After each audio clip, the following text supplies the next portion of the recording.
5 seconds. I have put you to the inconvenience of coming all the way to Delhi in this weather, but I am sure that in view of the importance of the subject we are going to discuss, you will not consider any apology necessary. I also hope that the results which this conference may achieve will more than make up for the inconvenience caused you. As you probably know, the Government of India have initiated several schemes for youth welfare. Something has already been achieved within a short period, but a great deal remains to be done.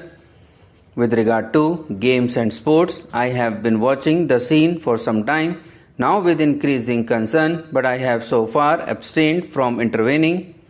I believe that in such matters we should rely on voluntary efforts and self-help rather than on arrangements, howsoever good, imposed from above.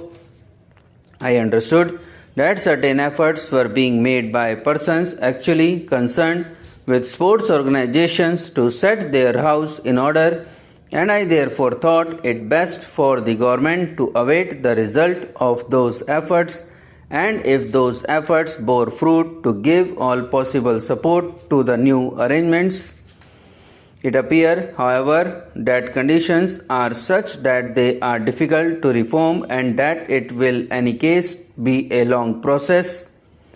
I do not wish to go into the rights and wrongs of it. I cannot, however, ignore the fact that not only are we far behind even much smaller countries in games and sports, but also that our general standards are poor and our interest meager.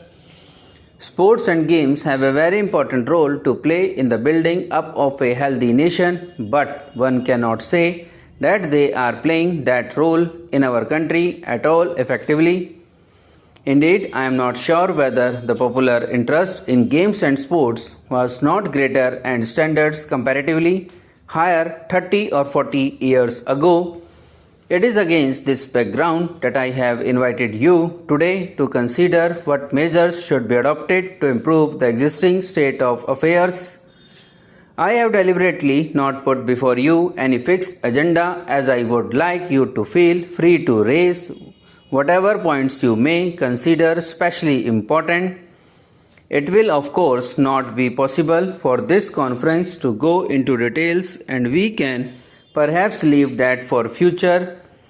We must consider the resources, both human and material, at our disposal and examine how they can be utilized to the best advantage. As for the human material, I see no reason to believe that it is in any way inferior to the human material in any other country, but we must devise effective means for its mobilization and training. It is, in my opinion, a question of organization. You, with your reach and intimate experience of sports, can no doubt suggest the most effective concrete steps to take. It appears to me, however, that the greatest need is to have not only effective but clean organizations which will be free from defects that one hears so much about. The sports organizations must command general confidence and respect. They must therefore not merely be good but also appear to be good, so that their leadership is accepted and the largest possible members come into the fold of sports. We must draw into sports leaders and organizers who are genuinely devoted to sports and eliminate those who merely seek personal advantage. Another point which I would like to emphasize in this connection is that while the government should undoubtedly do all that lies in their power to encourage and support sports, the main responsibility must remain with those institutions and organizations which are actively engaged in the work, so that sports rest on voluntary, spontaneous and popular efforts. The main problem therefore appears to be to evolve an organization which will be democratic, resting on the willing and enthusiastic endeavor of the largest number of persons possible, build on the good work already done by the existing organizations and be both efficient and on healthy lines, ensuring fair play and the spirit of sportsmanship, the participation of the largest number from the lowest levels upwards, and good competitive standards at all levels.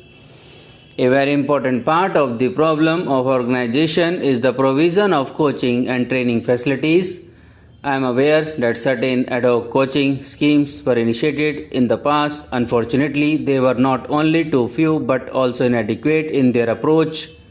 It is not enough that some hurried coaching arrangements should be made in preparation for a particular competitive event.